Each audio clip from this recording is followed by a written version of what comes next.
Hello everyone. आप सभी का फिर से स्वागत है। यह इकोनॉमिक्स घटना चक्र का डिस्कशन है और हमारा सब्जेक्ट है सामाजिक विकास। सामाजिक विकास जो है यह इकोनॉमिक्स का ही दूसरा पार्ट है और इसके तहत सामाजिक विकास के तहत जो हमारा पहला टॉपिक है मानव विकास, इसके बारे में पहले डिस्कस करेंगे और इस पे आधारित अब तक जितने भी क्वेश्चन पूछे गए हैं उन सारे क्वेश्चनों का भी एनालिसिस करेंगे। तो चलिए स्टार्ट करते हैं। देखिए, मानव विकास एक व्यापक अवधारणा है जिसके तहत एक लंबे, स्वस्थ एवं रचनात्मक जीवन की संकल्पना निहित है। सर्वप्रथम संयुक्त राष्ट्र विकास कार्यक्रम, जिसे यूएनडीपी कहते हैं, यूनाइटेड नेशंस डेवलपमेंट प्रोग्राम, इसके द्वारा विकास के मानवीय पक्ष पर ध्यान केंद्रित किया गया तथा विकास को राष्ट्र की समृद्धि दर से परे राष्ट्र के निवासियों के जीवन के गुणवत्ता में सुधार से जोड़कर देखा गया। इसी क्रम में सर्वप्रथम 1990 में यूएनडीपी के द्वारा मानव विकास रिपोर्ट जारी की गई। तो ध्यान में रखना है, मानव विकास रिपोर्ट कौन जारी करता है? यूएनडीपी।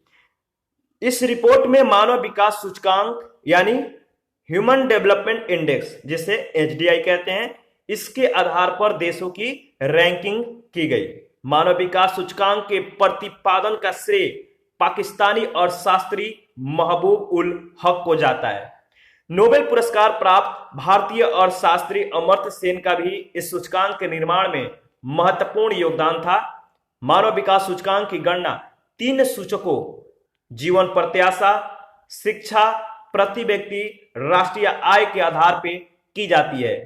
तो आपको जो मानव विकास सूचकांक की गणना के लिए जो 3 सूचक हैं इनको ध्यान में रखना है: जीवन प्रत्याशा, शिक्षा और प्रति व्यक्ति राष्ट्रीय आय। जीवन प्रत्याशा सूचकांक की गणना के लिए जो है अधिकतम आयु प्रत्याशा 85 वर्ष, न्यूनतम आयु प्रत्याशा 20 वर्ष ली जाती है। शिक्षा सूचकांक की गणना के लिए 2 चरों, स्कूल अवधि के औसत वर्ष और स्कूल अवधि के अनुमानित यानी जो एक्सपेक्टेड ईयर्स ऑफ स्कूलिंग है, इसको लिया जाता है। उल्लेखनीय है कि 2010 से पहले शिक्षा सूचकांक की गणना में सकल नामांकन दर और प्रौढ़ साक्षरता को लिया जाता था। आय सूचकांक की गणना में प्रति व्यक्ति सकल राष्ट्रीय आय के आधार पर किया जाता है। 2010 से पहले इसे देखिए प्रति व्यक्ति सकल घरेलू उत्पाद यानी जीडीपी के आधार पर जो है परिगणित किया जाता था। आय सूचकांक की गणना जो है प्रति व्यक्ति सकल राष्ट्रीय आय के अधिकतम मूल्य $75,000 और न्यूनतम मूल्य $100 निर्धारित किया गया है। मानव विकास सूचकांक उपयुक्त तीनों सूचकांकों का ज्यामितीय जो है माध्य है, यानी HDI इक्वल टू जीवन प्रत्याशा सूचकांक एंड शिक्षा सूचकांक और आय सूचकांक, इन तीनों के गुणक के बराबर जो होता है HDI होता है। मानव विकास सूचकांक का मूल्य जो है 0 से 1 के मध्य होता है, जिसमें 0 निम्नतम मानव विकास को जबकि 1 जो है उच्चतम मानव विकास को जो है प्रदर्शित करता है। नवीनतम मानव विकास रिपोर्ट में 2020 में जो है मानव विकास सूचकांक 2019 प्रकाशित किया गया। इस रिपोर्ट में 189 देशों में नॉर्वे, स्विट्जरलैंड, आयरलैंड क्रम से शीर्ष मानव विकास वाले देश रहे, जबकि नाइजर सबसे निम्नतम मानव विकास वाला देश रहा है। यानी जो नाइजर है यह मानव विकास के कैटेगरी में सबसे निचले पायदान पे है। HDI 2019 में भारत का जो स्कोर है 0.645 है और इस अंक के साथ इसको जो स्थान मिला है 131वें मिला है। यानी आपको ध्यान में रखना है कि मानव विकास सूचकांक में भारत का जो स्थान है 131वें स्थान पे है। भारत इस सूचकांक में मध्यम मानव विकास वाले देशों के समूह में शामिल है। मानव विकास की दृष्टि से भारत ब्रिक्स देशों में निम्नतम स्थिति में है। दक्षिण एशियाई देशों में श्रीलंका, इस्लामिक स्टेट ईरान और मालदीव को छोड़कर शेष देशों के तुलना में भारत की स्थिति बेहतर है। वर्ष 2020 के रिपोर्ट के अनुसार 2019 में भारत में जीवन प्रत्याशा जो है 69.7 ईयर्स है। स्कूल अवधि के औसत वर्ष 6.5 ईयर्स है और स्कूल अवधि के अनुमानित वर्ष 12.2 ईयर्स है। प्रति व्यक्ति राष्ट्रीय आय $6,681 थी और 2010 से मानव विकास रिपोर्ट में मानव विकास सूचकांक के साथ साथ असमानता समायोजित मानव विकास सूचकांक यानी IHDI, बहुआयामी निर्धनता सूचकांक जिसे MPI कहते हैं, और लैंगिक असमानता सूचकांक यानी GII का भी प्रकाशन किया जा रहा है। तो ध्यान में रखना है, मानव विकास सूचकांक के साथ साथ किन किन चीजों को जो है प्रकाशित अब किया जाता है, तो असमानता समायोजित मानव विकास सूचकांक, बहुआयामी निर्धनता सूचकांक और लैंगिक असमानता सूचकांक को भी अब प्रकाशित किया जा रहा है। देखिए, बहुआयामी निर्धनता सूचकांक है, इसके तहत हम लोग देख लेते हैं।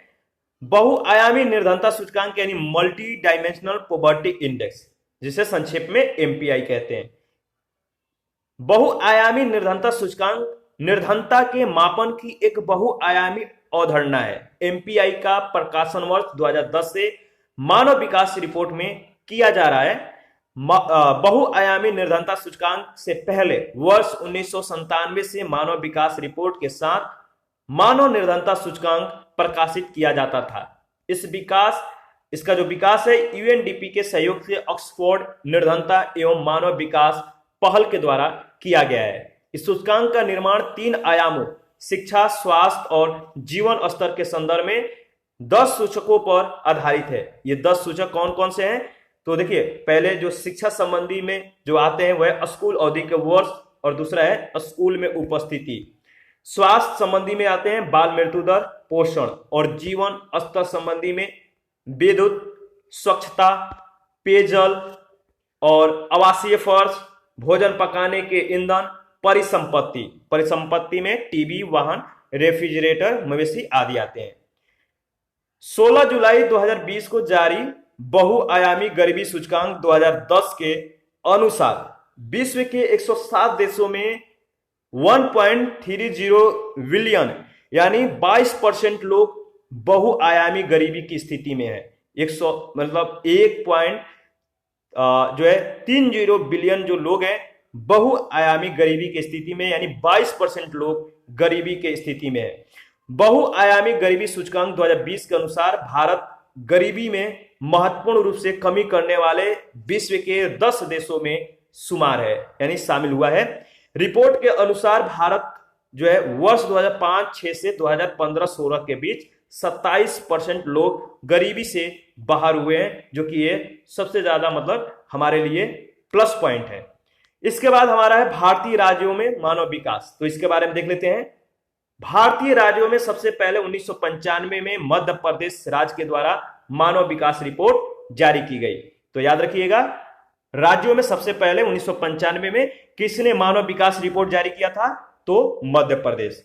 भारत में राज्यों की मानव विकास के संदर्भ में तुलनात्मक स्थिति के आकलन के लिए योजना आयोग के द्वारा 2002 में पहली राष्ट्रीय मानव विकास रिपोर्ट प्रकाशित की गई थी। 2020 में ग्लोबल डाटा लैब के द्वारा जो है सब नेशनल ह्यूमन डेवलपमेंट इंडेक्स 4.0 के अनुसार 2008 के सूचकांक में भी केरल जो है शीर्ष पे है। इसके बाद गोवा, पंजाब और तीसरे स्थान पे जो है पंजाब है, ध्यान में रखिएगा। पहले स्थान जो जिस राज्य का पहले स्थान पे नाम है उसको ध्यान में रखना है, वह है केरल, दूसरे स्थान पे गोवा और तीसरे स्थान पे जो है आपका पंजाब है। इस सूचकांक में उत्तर प्रदेश का स्थान 35वां और सबसे नीचे जो है बिहार है, जो 36वें स्थान प्राप्त किया है, ध्यान में रखना है।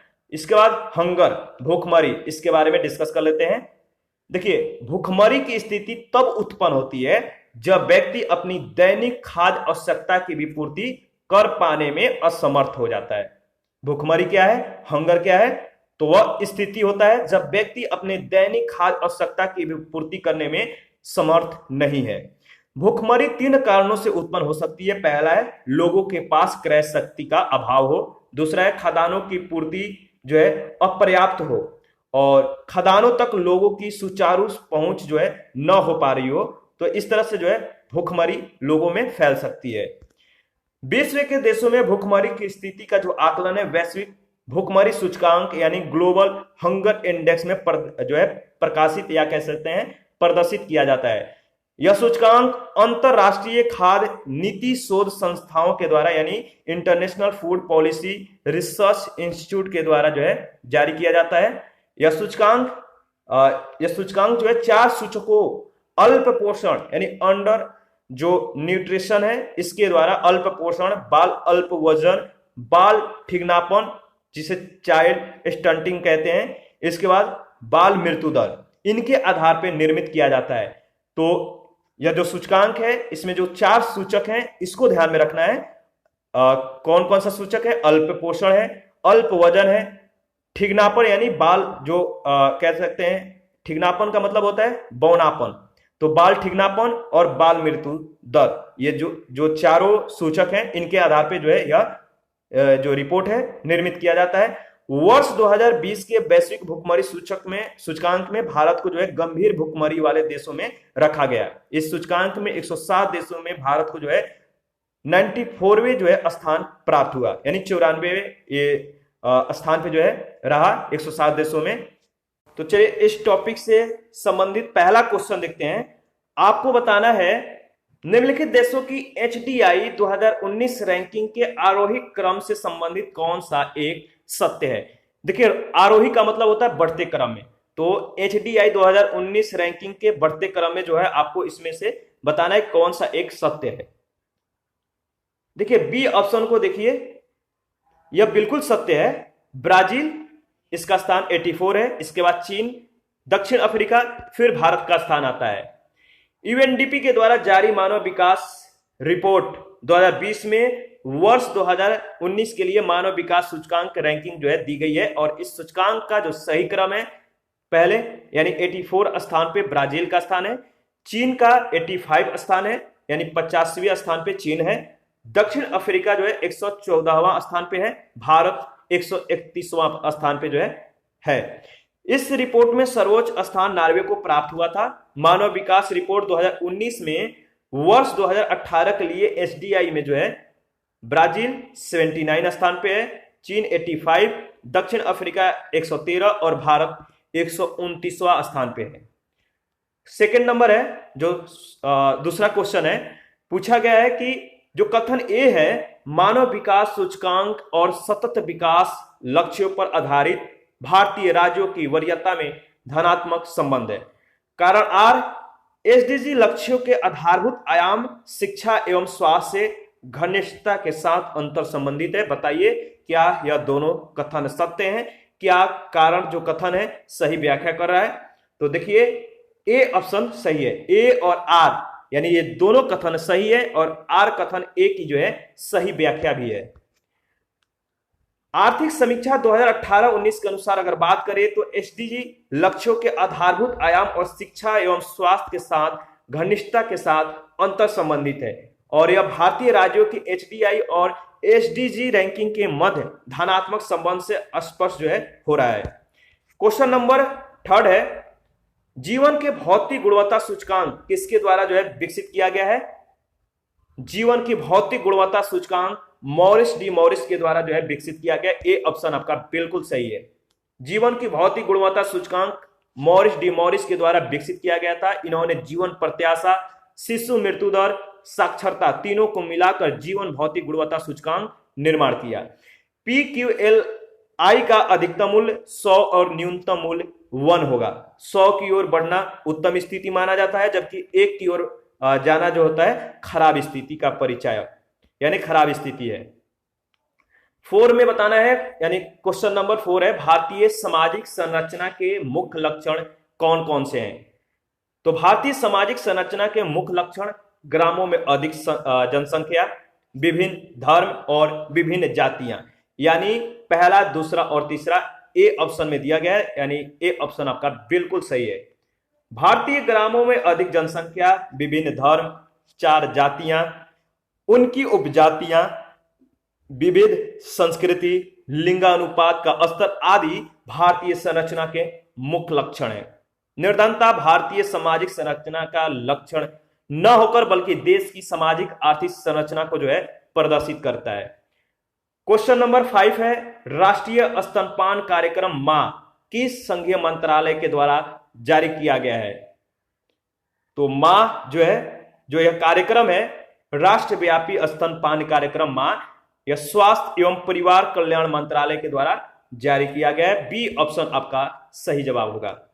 स्वास्थ्य और परिवार कल्याण मंत्रालय अगस्त 2016 में स्तनपान को बढ़ावा देने के लिए मां कार्यक्रम का जो है शुभारंभ किया था। इस कार्यक्रम से 5 वर्ष से कम आयु के बच्चों की मृत्यु दर को जो है कम करने में काफी मदद मिलेगा। क्वेश्चन नंबर हमारा नेक्स्ट है 6 नंबर।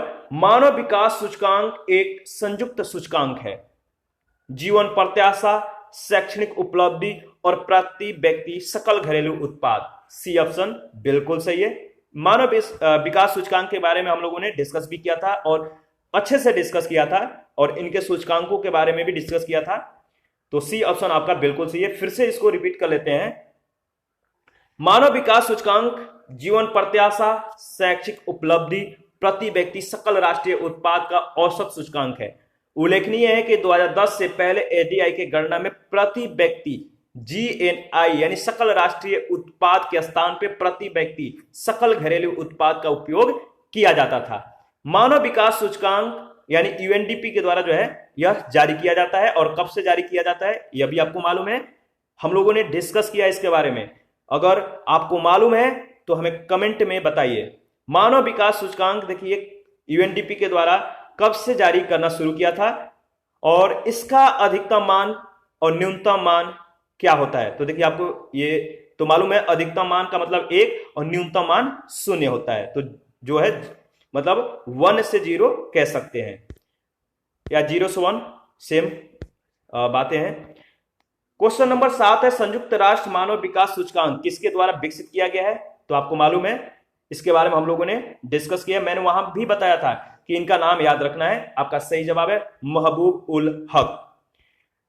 संयुक्त राष्ट्र मानव विकास सूचकांक का विकास जो है किसने किया था, किसने प्रतिपादित किया था। तो पाकिस्तानी अर्थशास्त्री थे महबूब उल हक, इनके द्वारा जो है यह प्रतिपादित किया गया था। और अमर्त्य सेन एवं कई अन्य जो अर्थशास्त्री थे इन्होंने भी इसमें जो है सहयोग अपना दिया था। क्वेश्चन नंबर 8 है विकास के मानवीय पक्ष पर निम्नलिखित में से किस एक ने सबसे पहले ध्यान केंद्रित किया। इसका सही जवाब है संयुक्त राष्ट्र विकास कार्यक्रम। ये ऑप्शन बिल्कुल सही है। विकास के मानवीय पक्ष पर सबसे पहले यूएनडीपी ने ध्यान केंद्रित किया। इसने न केवल आय को बल्कि स्वास्थ्य और शिक्षा को भी मानव विकास को मापने की प्रक्रिया में अहम माना। क्वेश्चन नंबर 9 है मानव विकास सूचकांक के अंतर्गत आते हैं साक्षरता दर, जन्म के समय, आयु संभावित क्या है। इसके बारे में हम लोगों ने डिस्कस भी किया था। अगर आपको मालूम है तो हमें कमेंट करके बताइए। इसका सही जवाब है देखिए इसमें जो दिया गया है बी ऑप्शन, वास्तविक क्रय शक्ति पर प्रति व्यक्ति सकल देशी उत्पाद। बी ऑप्शन जो है मानव विकास सूचकांक के अंतर्गत आते हैं साक्षरता दर, जन्म के समय, आयु संभावित तथा क्या वास्तविक क्रय शक्ति पर प्रति व्यक्ति सकल देशीय उत्पाद। B option. इसके बारे में डिस्कस कर लेते हैं, इंपॉर्टेंट है, फिर से आपका रिवीजन हो जाएगा। देखिए जो मानव विकास सूचकांक का विकास वर्ष है 1990 है, ध्यान में रखिएगा।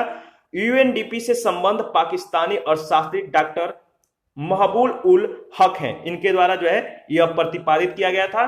2010 से एचडीआई की गणना के लिए नई प्रावधान का जो है प्रयोग किया जा रहा है। इसके अंतर्गत 3 प्रतिमानों को शामिल किया गया है, जीवन प्रत्याशा सूचकांक, शिक्षा सूचकांक। इसमें 2 नए आंकड़े जो हैं आधारित हैं, इनमें 2 नए आंकड़े को जो जोड़े गए हैं, स्कूल अवधि के औसत वर्ष और स्कूल अवधि के जो है अनुमानित वर्ष। तीसरा है जीवन का स्तर यानी आय सूचकांक। पहले जीवन स्तर का आकलन जो है प्रति व्यक्ति सकल घरेलू उत्पाद के द्वारा किया जाता था, परंतु बाद में इसे डॉलर पर आधारित प्रति व्यक्ति सकल राष्ट्रीय उत्पाद से सकल राष्ट्रीय आय यानी जीएनआई से जो है प्रतिस्थापित कर दिया गया था, ध्यान में रखिएगा।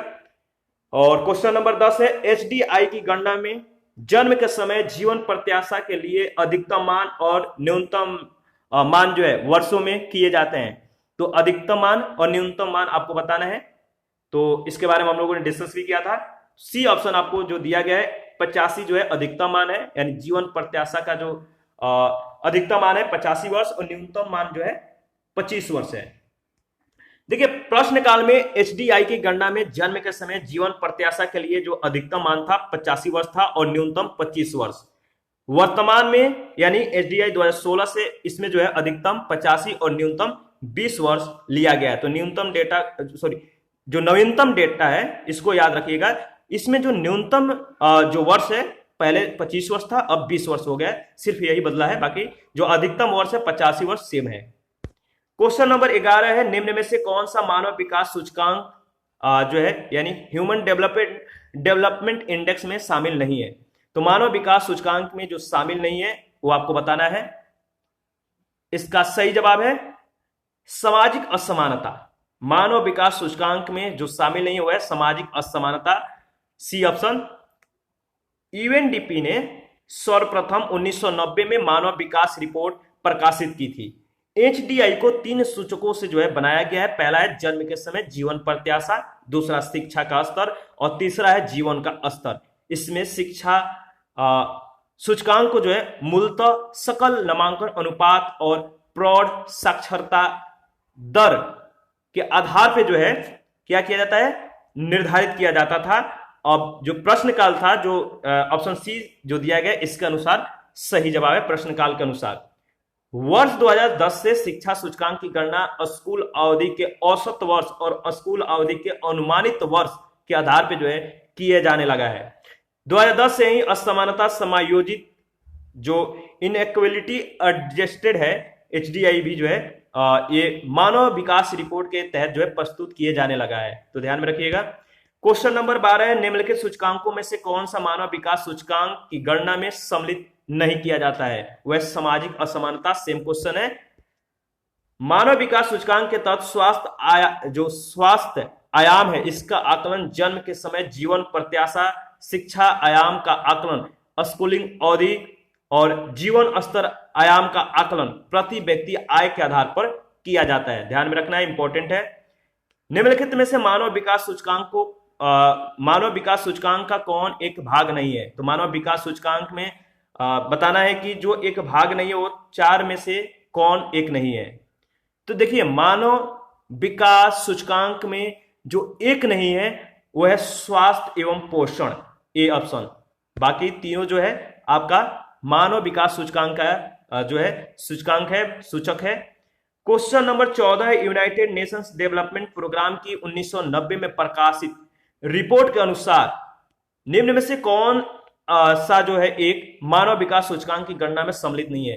तो आपको बताना है कि यूएनडीपी के 1990 में प्रकाशित रिपोर्ट के अनुसार कौन सा एक मानव विकास सूचकांक की गणना में सम्मिलित नहीं है, वह है नगरीकरण। सेम क्वेश्चन है और इजी क्वेश्चन है। ऊपर में हम लोगों ने इसके बारे में इससे पहले वाले भी सेशन में हम लोगों ने डिस्कस किया है, तो ध्यान में आप लोग रखा करिए। 15 नंबर है, मानव विकास सूचकांक का आधार क्या है? तो इसका आधार है स्वास्थ्य, शिक्षा और जीवन स्तर। क्वेश्चन नंबर 16 देखते हैं। आपको बताना है मानव विकास प्रतिवेदन 2015 के अनुसार निम्न में से कौन जो है इस पे निम्न कथनों पर विचार करना है, बताना है कि इसमें कौन सा कथन जो है सही है मानव विकास प्रतिवेदन 2015 के अनुसरण में। तो इसमें जो 3 स्टेटमेंट दिया गया जिस पे आपको विचार करना है, पहला है भारत का स्थान 188 देशों में 130वां था। मानव विकास सूचकांक जीवन प्रत्याशा, शिक्षा और प्रति व्यक्ति आय पर आधारित है। और तीसरा है ब्रिक्स के अन्य देशों के मुकाबले भारत निम्नतम स्तर पे है। देखिए अगर इसका सही जवाब जो होगा वो होगा पहला, दूसरा और तीसरा, ए बी सी तीनों, ठीक है, ध्यान में रखिएगा। इसके बारे में हम लोग डिस्कस भी करेंगे। प्रश्न काल में जो विकल्प बी है सही है। 2020 की गणना के अनुसार मानव विकास रिपोर्ट के अनुसार अगर बात करें 189 देशों के सूची में भारत का जो स्थान है 131वां है, जबकि अन्य यानी 2019 के रिपोर्ट में भारत जो है 129वें स्थान पे था। दोनों ही वर्षों में नॉर्वे जो है यानी दोनों समय में यानी 2020-21 के बात करें 2020 या 2019 इन दोनों वर्षों में नॉर्वे जो है शीर्ष स्थान है, नॉर्वे का शीर्ष स्थान है, ठीक है, ध्यान में रखना है। क्वेश्चन नंबर 17 है, मानव विकास रिपोर्ट 2018 के अनुसार मानव विकास सूचकांक में प्रथम रैंक का देश कौन सा है? सेम क्वेश्चन है, कौन है? Norway, D option. Question number 18 है, वर्ष 2014 में विश्व के 186 देशों में मानव विकास सूचकांक में भारत का स्थान कौन सा है? तो 2014 के अनुसार आपको बताना है। देखिए इसमें जो ऑप्शन दिया गया है सही नहीं है। मानव विकास रिपोर्ट 2015 जो वर्ष 2014 के आंकड़ों पर आधारित था, इसके अनुसार भारत को जो है 130 स्थान प्राप्त हुआ था। 130वां स्थान पे यह मतलब कि कायम था। इस रिपोर्ट में देशों की संख्या जो थी 188 थी। मानव विकास रिपोर्ट 2014 जो वर्ष 2013 के आंकड़ों पर आधारित था, इसके अनुसार भारत को जो है 135वां स्थान प्राप्त हुआ था। इस रिपोर्ट में देशों की संख्या 187 थी। 2018 के मानव विकास रिपोर्ट के अनुसार 189 देशों के सूची में भारत को 130वां स्थान प्राप्त हुआ। किसी भी रिपोर्ट में देशों की संख्या 186 नहीं है, अतः प्रश्न का जो तथ्य है त्रुटिपूर्ण है, ध्यान में रखना है। आगे बढ़ते हैं। नेक्स्ट क्वेश्चन हमारा जो है क्वेश्चन नंबर है 19। निम्नलिखित में से किसमें सुधार होने पर भारत को यूएनडीपी के द्वारा निर्मित मानव विकास सूचकांक में अपर स्थान मिल सकेगा? तो वह सुधार आपको बताना है, किसके सुधार होने पे भारत को यूएनडीपी द्वारा निर्मित मानव विकास सूचकांक में अपर स्थान मिल सकेगा। तो देखिए इसका जो सही जवाब है, बताइए, इसका सही जवाब है जो तीसरा स्टेटमेंट है, अधिक बच्चों का स्कूल जाना, और चौथा अधिक प्रौढ़ों का साक्षर होना। तो तीसरा और चौथा जो है आपका सही जवाब है डी ऑप्शन। कैसे? जब अधिक बच्चे स्कूल जाएंगे, प्रौढ़ों की साक्षरता में सुधार होगा, तो मानव विकास सूचकांक के तहत शैक्षणिक सूचकांक में जो है सुधार होगा। इससे भारत को यूएनडीपी के द्वारा निर्मित मानव विकास सूचकांक में अपर स्थान तभी मिल सकेगा जो यह स्थिति जो है दोनों पूरी होगी। तो प्रश्न काल में विकल्प डी जो है अभीष्ट उत्तर था। क्वेश्चन नंबर 20 है, मानव विकास रिपोर्ट 1997 के अनुसार 4 वर्ष से कम आयु के 6 करोड़ भारतीय शिशुओं में कितने प्रतिशत को जो है समुचित पोषाहार नहीं उपलब्ध हो पाता है? तो 1997 के मानव विकास रिपोर्ट के अनुसार आपको बताना है कि 4 वर्ष से कम आयु के 6 करोड़ भारतीय शिशुओं में कितने प्रतिशत को समुचित पोषाहार नहीं उपलब्ध हो पाता है? तो सही जवाब है 53% को।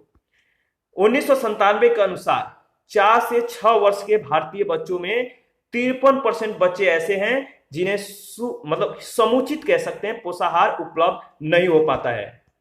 क्वेश्चन नंबर 21 है, यूएनडीपी का बहुआयामी निर्धनता सूचकांक कितने इंडिकेटर से बना है? तो सही जवाब है 10 इंडिकेटर से बना है। इसके बारे में हम लोगों ने डिस्कस भी किया है। वो 10 इंडिकेटर कौन कौन से हैं आपको एक दो बार रिवीजन कर लेना है। 2010 में ऑक्सफोर्ड निर्धनता और मानव विकास पहल के द्वारा संयुक्त राष्ट्र विकास कार्यक्रम के सहयोग से निर्धनता मापन के लिए बहुआयामी निर्धनता सूचकांक का विकास किया गया था, जो कि निर्धनता मापन के पारंपरिक आय आधारित मापदंड के स्थान पे निर्धन व्यक्तियों के जीवन वंचना पर जो है ध्यान केंद्रित करता है। यह तीनों वर्गों में जो है, इसमें 3 वर्ग हैं, यानी इन तीनों वर्गों में 10 इंडिकेटर जो है मतलब कि शामिल है।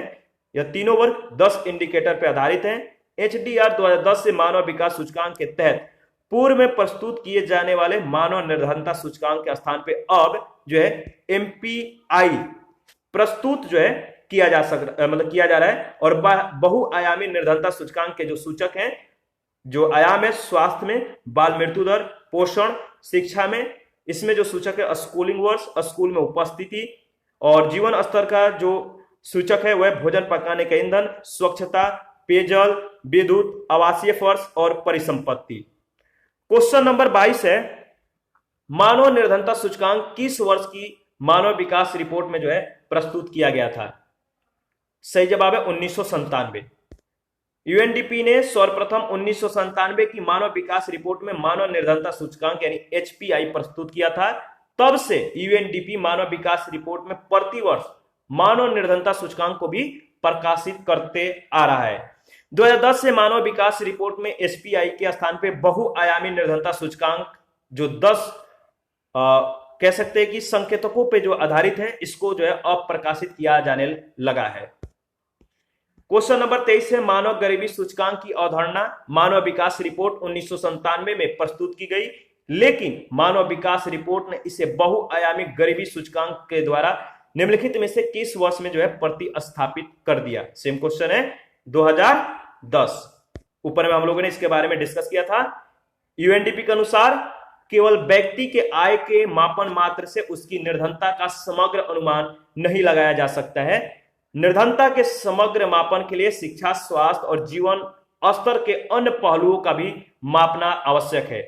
इस तथ्य को ध्यान में रखते हुए मानव विकास रिपोर्ट में 1997 से जारी मानव निर्धनता सूचकांक के स्थान पे 2010 से बहुआयामी निर्धनता सूचकांक यानी मल्टी डायमेंशनल पॉवर्टी इंडेक्स जो है प्रस्तुत किए जाने लगा। यूएनडीपी के सहयोग से ऑक्सफोर्ड निर्धनता एवं मानव पहल के द्वारा जो है विकसित यह सूचकांक एचडीआई के तीनों आयामों यानी शिक्षा, स्वास्थ्य, जीवन स्तर के संदर्भ में 10 वंचनों पर जो है आधारित है। क्वेश्चन नंबर नेक्स्ट है, आपको बताना है कि मानवीय गरीबी सूचकांक किस वर्ष में विकसित किया गया। मानवीय गरीबी सूचकांक किस वर्ष में विकसित किया गया? 1997। क्वेश्चन नंबर नेक्स्ट है, निर्देश अगले दो प्रश्न 22 से 23 निम्नांकित सारणी पे आधारित होंगे। ध्यानपूर्वक पढ़कर आपको आने वाले दोनों प्रश्नों के उत्तर जो है देने हैं। तो सारणी को आप देखिए, कुछ एशियाई देशों के लिए विकास सूचकांक दिया गया है जिसमें देश है एक तरफ भारत, जो देश में जो है भारत है, चीन है, इंडोनेशिया है, मलेशिया है, कोरिया है, थाईलैंड है और फिलीपींस है। ठीक है, इसके बाद जो है आपका जो जन्म पर आयु संभावित जो है 1995 उसमें आपको जो है 62.4, 69.2 इस तरह से डेटा दिया गया है। इसके बाद शिशु मृत्यु यानी प्रति 1000 सजीव पे जन्मे इसमें दिया गया है 1996 की स्थिति के अनुसार, और वयस्क शिक्षा दर जो है 1995। इस तरह से आपको डेटा को एक बार एनालिसिस करना है और बताना है। जो 25 नंबर इसी पे आधारित क्वेश्चन है, इसी डेटा पे कौन सा एक कथन गलत है। डेटा पे आधारित ही क्वेश्चन है, इसका सही जवाब होगा सी ऑप्शन। देखिए, जब आप डेटा को एनालिसिस करिएगा तो जो सी में कथन दिया गया है बिल्कुल गलत है। वयस्क शिक्षा जितनी अधिक होगी शिशु मृत्यु दर उतनी ही कम होगी। डेटा के अनुसार यह कथन गलत है। जब आप आंकड़ों को अवलोकन करिएगा तो स्पष्ट हो जाएगा कि वयस्क शिक्षा शिशु मृत्यु दर के संबंध में विकल्प सी में कथन जो दिया गया अनुपालन नहीं कर रहा है। जैसे अब मलेशिया और इंडोनेशिया, इन दोनों को देखिएगा, इन दोनों के डेटा में तो वयस्क शिक्षा का दर जो है समान है, 84% है, परंतु जहां मलेशिया में शिशु मृत्यु दर 11 है वही इंडोनेशिया में 47 है। इसी प्रकार थाईलैंड और फिलीपींस में वयस्क शिक्षा दर मलेशिया से अधिक होने के बावजूद यहां शिशु मृत्यु दर मलेशिया से काफी अधिक है। इसी डेटा पर आधारित नेक्स्ट क्वेश्चन है 26 नंबर, मानव विकास की बात करें तो एशियाई देशों में सर्वोत्तम निष्पादन है कोरिया का। देखिए, प्रश्नानुसार कोरिया की जन्म पर आयु संभावित 71.7 वर्ष है, जो सारणी में प्रदर्शित अन्य किसी भी देश की अपेक्षा सर्वाधिक है, और यह स्थिति वयस्क शिक्षा दर में भी है।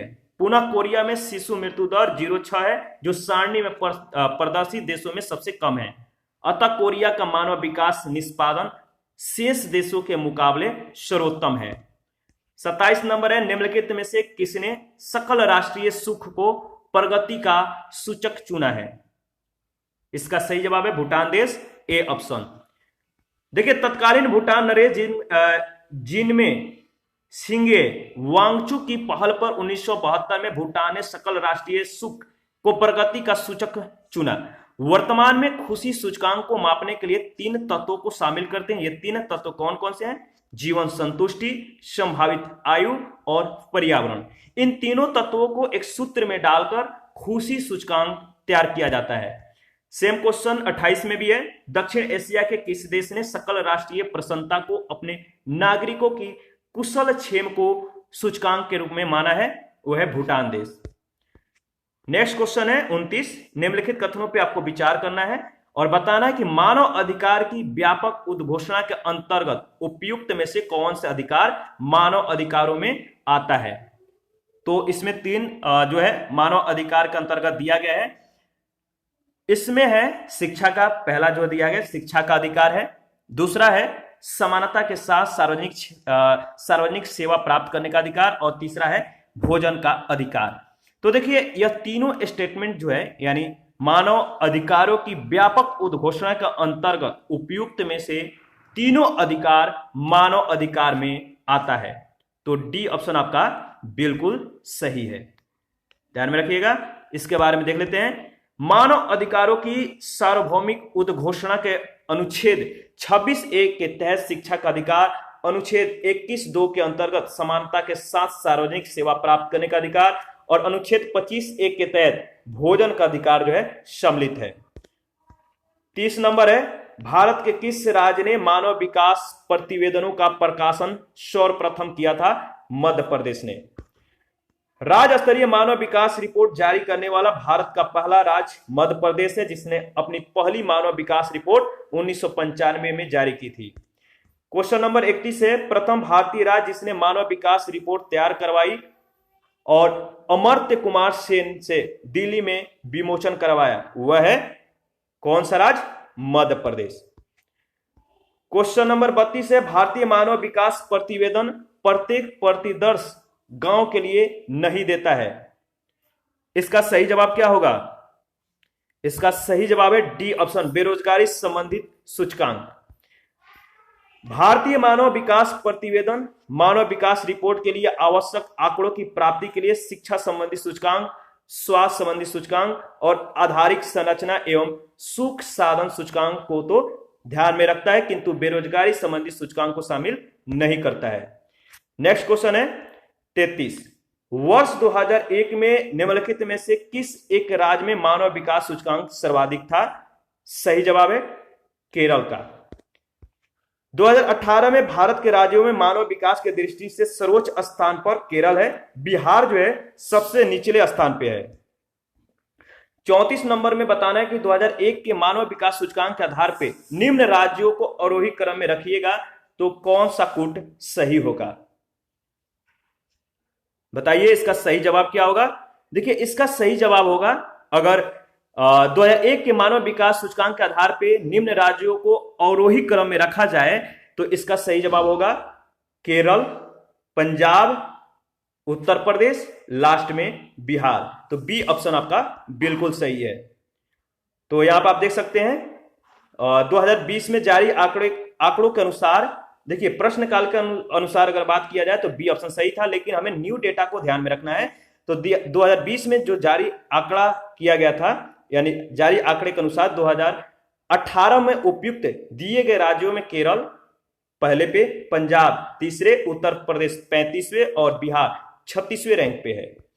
35 में कथन ए दिया गया है कि मानव विकास सूचकांक की दृष्टि से केरल का स्थान प्रथम है और आर में है इसकी बेरोजगारी दर देश में उच्चतम है।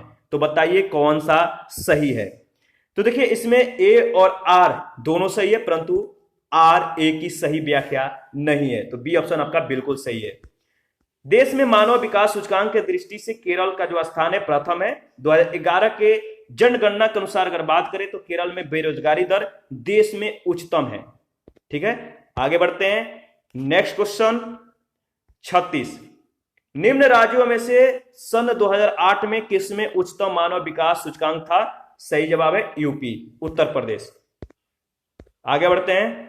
अच्छा, इसमें देख लेते हैं मानव विकास रिपोर्ट 2011 के अनुसार 2008 में दिए गए उच्चतम मानव विकास सूचकांक में उत्तर प्रदेश का रैंक जो था 18वां था। इसके बाद झारखंड, बिहार और उड़ीसा का स्थान आता है। 37 नंबर है, शैक्षिक विकास सूचकांक के अनुसार भारत के 4 उच्चतम स्थान वाले राज्य हैं। कौन से हैं? तो केरल, तमिलनाडु, पंजाब और दिल्ली। तो ए ऑप्शन आपका बिल्कुल सही है। क्वेश्चन नंबर 38 है, हाल ही में सर्वेक्षण के अनुसार भारत में 6 से 14 वर्ष आयु वर्ग में कितने प्रतिशत बच्चे औसत विद्यालय जाते हैं? तो जो 6 से 14 वर्ष के आयु वाले वर्ग के बच्चे हैं, आपको बताना है कि जो हाल ही में सर्वेक्षण हुआ था इसके अनुसार कितने प्रतिशत बच्चे जो है औसतन विद्यालय जाते हैं। तो सही जवाब है 93%। ठीक है, तो जो विकल्प है प्रश्न काल के अनुसार सी सही है। ASER रिपोर्ट के अनुसार 2020, जिसे 1 फरवरी 2021 को जारी किया गया, देश भर के विभिन्न राज्यों में यानी 6 से 14 वर्ष के आयु वाले वर्ग के जो बच्चे हैं 60% से अधिक बच्चे विद्यालय में नामांकित हैं। ठीक है, और इसी के साथ यह टॉपिक हमारा बिल्कुल समाप्त होता है। नेक्स्ट सेशन में हम लोग रोजगार, बेरोजगारी और कल्याण योजनाओं के बारे में डिस्कस करेंगे। तो थैंक यू, आप अपना प्रतिक्रिया जरूर दीजिए। कोई डाउट हो तो हमें कमेंट करिए और टेलीग्राम चैनल को ज्वाइन करना न भूलिए, क्योंकि वहां पे रोज आपको जो है क्यूज कराए जाते हैं जो आपके लिए बेनिफिट होगा। Thank you.